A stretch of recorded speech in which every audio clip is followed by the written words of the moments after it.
Walk down any aisle in a modern grocery store, and you are surrounded by a masterpiece of logistics. We have been conditioned to see these perfectly stacked shelves as a triumph of modern efficiency, backed by ethical certifications and family-friendly packaging. But those clean lines mask a deeper architecture.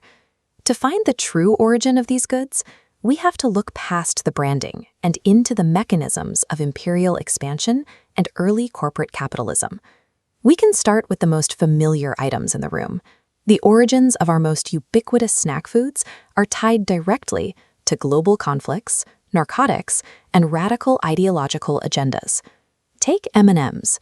Forrest Mars appropriated the concept of a candy-shelled chocolate directly from military rations used by soldiers to prevent their food from melting during the Spanish Civil War. Fanta owes its existence to the trade embargoes of World War II. It was formulated in Nazi Germany entirely out of industrial scraps because the local bottling plants could no longer import Coca-Cola syrup. 7-Up began as a pharmacological tool. Originally formulated with lithium citrate, it functioned as a patented mood-stabilizing antidepressant long before federal regulations removed the drug. Even the graham cracker carried a social agenda. Sylvester Graham engineered the dry biscuit under a strict mandate to suppress carnal desires and eliminate masturbation through a bland, moral diet. The items we casually feed our families were often engineered for behavioral modification, warfare survival, or geopolitical maneuvering. The modern brand has successfully detached itself from these bizarre and violent inceptions. Long before food became a tool for corporate accumulation, dietary violence was deeply cultural. In the ancient world, culinary practices were heavily intertwined with extreme societal stratification and ritualistic terror. In the Roman Empire, wealth disparities produced delicacies that modern palates would find repulsive. Elites prized dormice as a luxury, breeding them in specialized terracotta jars called glorariums before roasting them. Their foundational condiment, a highly valuable sauce known as garum, was extracted through the tightly controlled putrefaction of fermented fish guts left out in the sun. Across the Atlantic, in pre-Columbian Mesoamerica, the connection between food and terror was literal. Pozole originated as a macabre ritual dish. Historical records indicate it was originally prepared using human flesh. Elites and priests consumed the dish following the sacrificial execution of prisoners. The substitution of pork occurred only after Spanish colonizers rewrote the indigenous diet. Before supply chains and profit margins dictated what was on the plate, food functioned as a brutal instrument to display religious authority and enforce cultural hierarchy. The arrival of Christopher Columbus in 1492 triggered the Columbian Exchange, a massive, uncoordinated biological collision of food crops and diseases between the New and Old worlds. This botanical transfer was driven by imperialism. Columbus sought to bypass monopolies and secure a direct maritime route to India for valuable black pepper. When he hit the Caribbean instead, he encountered a fiery indigenous capsicum known as aji. Misunderstanding his location entirely, Columbus mistakenly labeled it the pepper of the Indies. This chart tracks the maritime route. 16th-century Portuguese traders transported the foreign capsicum into the Indian subcontinent. Look closely at cashmere. Through selective breeding in this unique climate, the crop was transformed into the distinct, vibrantly red Kashmiri chili. This foreign import revolutionized regional gastronomy, becoming the foundation for legendary Mughlai dishes like Rogan Josh. Indigenous botanical wealth was co-opted by European empires to forge new cultural heritages miles away. No commodity has exacted a higher demographic and ecological toll than sugar. Originally used as a medicine in antiquity, the European demand for this highly lucrative luxury demanded massive tropical plantation economies. This visualization shows the grim mathematics of the triangular trade. European goods were systematically traded for 10 to 12 million enslaved Africans. This highlighted portion reveals the catastrophic mortality rate. Between 15 and 25% of those captives perished before they ever saw land. We know exactly how this was achieved. Historical stowage plans prove the calculated, inhumane spatial economy used to pack living human beings into the unventilated holds of ships. For those who survived the journey, the labor of planting, manuring, and cutting cane under oppressive heat resulted in an average lifespan of just 7 to 9 years upon arrival. The demographic impact was total. By the 19th century, 90% of Jamaica's enslaved population worked on sugar plantations. The refinement process was equally brutal. It ran 24 hours a day during harvest. Enslaved boilers were forced to test the sticky syrup by dipping bare fingers into boiling vats. The cold commodification of these lives is recorded in the ledgers. A 1706 insurance ledger recorded the 60-pound value of an enslaved man simply as Jack, a good boiler. Cultivating this crop required what historians call the Great Stripping. Primary tropical rainforests were entirely eradicated and replaced by exhausted, nutrient-drained monoculture deserts. The modern craving for sweetness rests on a foundation of permanent ecological collapse in the Caribbean and the state-sanctioned theft of millions of human bodies. Before the 17th century, nutmeg and mace only grew in one place on Earth, the Banda Islands. Enter the Dutch East India Company, or VOC, chartered in 1602. The company operated as a sovereign proto-state, wielding the authority to declare war, build fortifications, and enforce an absolute monopoly through violence. The VOC subjugated the indigenous population by forcing decentralized Bandanese chieftains into impossible legal contracts. When the chieftains inevitably violated them, the VOC used the breach as legal authorization for severe military violence. Tensions snapped in 1609 when a Dutch admiral attempted to construct a fort without consent and was killed. In 1621, the VOC initiated a wholesale purge of the islands, using a fallen lamp as a pretext. This chart illustrates the demographic reality of Cohen's orders. Thousands of Bandanese were massacred or enslaved. In total, the VOC eradicated over 90% of the native population. Cohen then staged kangaroo trials, sentencing 44 captured indigenous leaders to death to legitimize the slaughter. The global spice trade was not secured through free market innovation. The Dutch secured their monopoly through the legalized physical extermination of an entire indigenous society. As populations migrated from farms to densely packed cities during the Industrial Revolution, the relationship between the consumer and the producer was severed, creating a massive vacuum of accountability. In India, the British Empire industrialized the taxation of salt, a fundamental biological necessity, to generate imperial revenue. To prevent the smuggling of untaxed salt and enforce starvation pricing, the British built the Great Hedge of India. This was a monumental botanical fortress, heavily guarded and stretching for hundreds of miles at a height of up to 14 feet.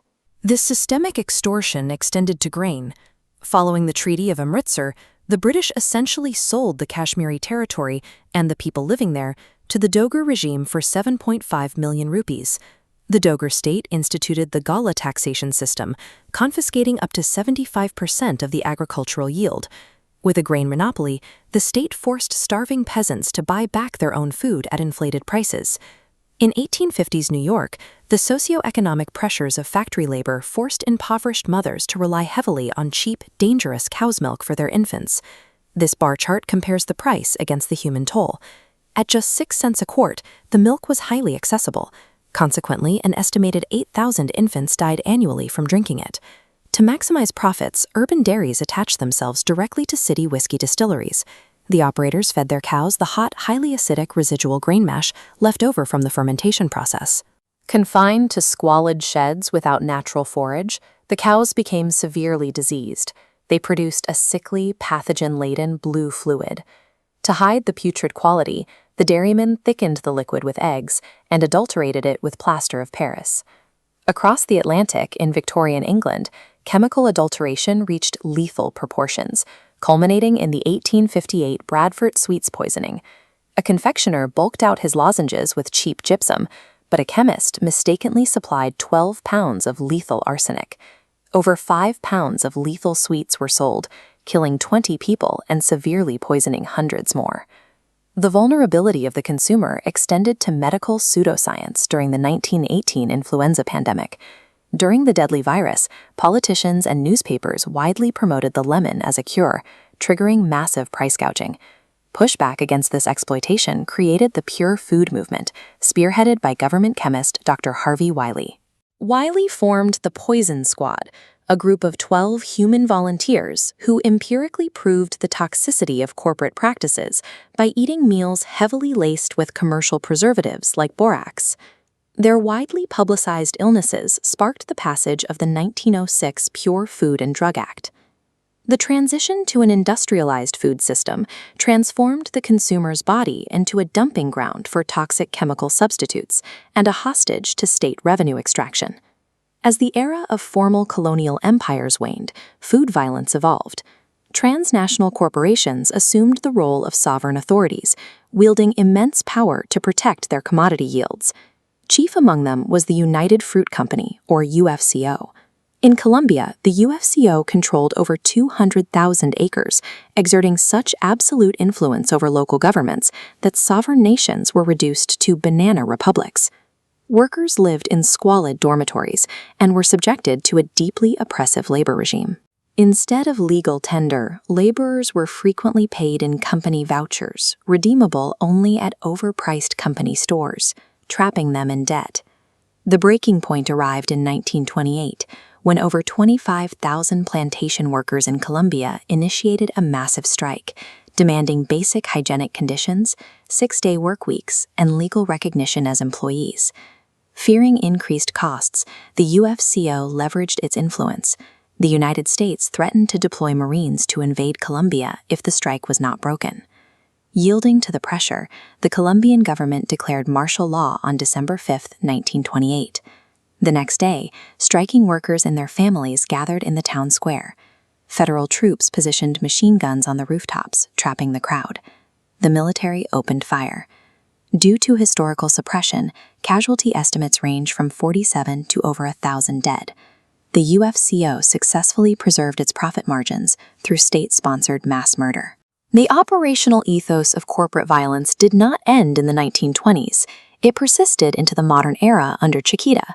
In 2007, the company pleaded guilty in a federal court to charges of financing a global terrorist organization, admitting to over $1 million in long-term payments between 1997 and 2004 to the AUC, a right-wing paramilitary group responsible for widespread massacres, murders, and human displacement in Colombia's banana-growing regions. The cheap cost of modern tropical fruit is historically subsidized by corporate-funded death squads and paramilitary terrorism. It is comfortable to assume these atrocities are relegated to history, but the mechanisms of extraction haven't disappeared. The vocabulary has merely shifted from slavery to indenture and human trafficking. The legacy of colonial coercion persists today in the Indian tea industry. In Assam alone, over 600 plantations produce roughly 15% of the world's tea, largely utilizing the descendants of the original indentured labor force. This workforce remains deeply vulnerable. Women are disproportionately represented, making up approximately half of all plantation laborers, picking and processing tea under extremely hazardous conditions. This infographic shows the results of a major study by the Sheffield Political Economy Research Institute. Workers on plantations carrying Fair Trade and Rainforest Alliance certifications reported severe physical and sexual violence, exposing pervasive audit fraud, where protective gear is worn only on inspection days. The most egregious modern example lies in the global cocoa industry. Today, the Ivory Coast and Ghana supply approximately 70% of the world's chocolate.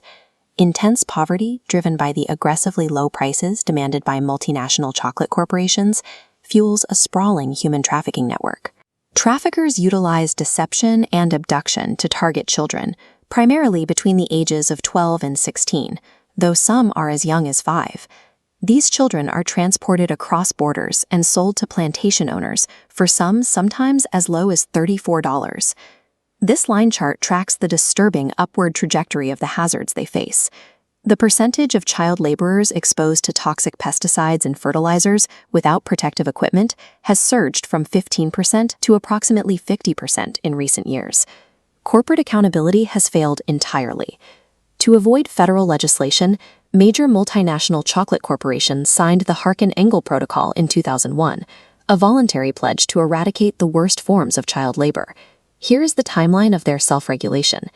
The industry systematically missed deadlines in 2005, 2008, and 2010, ultimately seeing an increase in child labor by their 2020 goal. The severity of this ongoing crisis culminated in the landmark Supreme Court case Nestle USA and Cargill v. Doe, where 6 Malian individuals sued the corporations, testifying that they had been trafficked as children and forced into slavery in the Ivory Coast.